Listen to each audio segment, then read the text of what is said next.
Rapid fire, Well of Ascension, final thoughts. Obviously gonna be full of spoilers. I realized I did not give my final thoughts, so that is why we are here. I kind of felt like this one started a little slow again, which was how I felt about the beginning of Mistborn. But as soon as we got to the mystery of who the spy was, that had me in a chokehold. And I, obviously in my last video, was so excited to be right. Orsier was the spy because he was 10 soon. I'm not gonna lie, I had secondhand embarrassment when Vin was slow to understand that the Chondra was not under her control.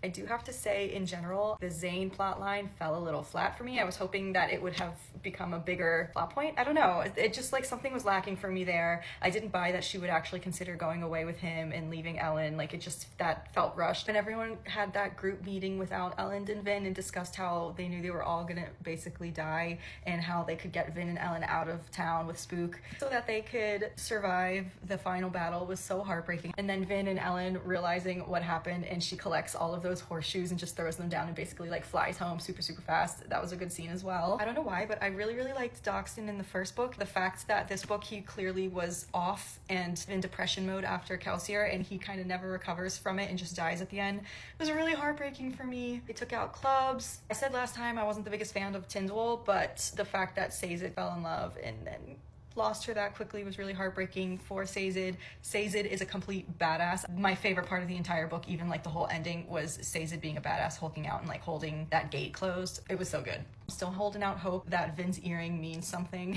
I don't know if that's delusional, but I'm convinced still. I have one more book. After the Calcier debacle, I really thought we were losing my man Elend as well. And then one page later, he was fine. Vin essentially being tricked into sacrificing Elend and ending up unleashing whatever was in the well. That was a good plot twist, but as I mentioned before, I would have saved my loved one.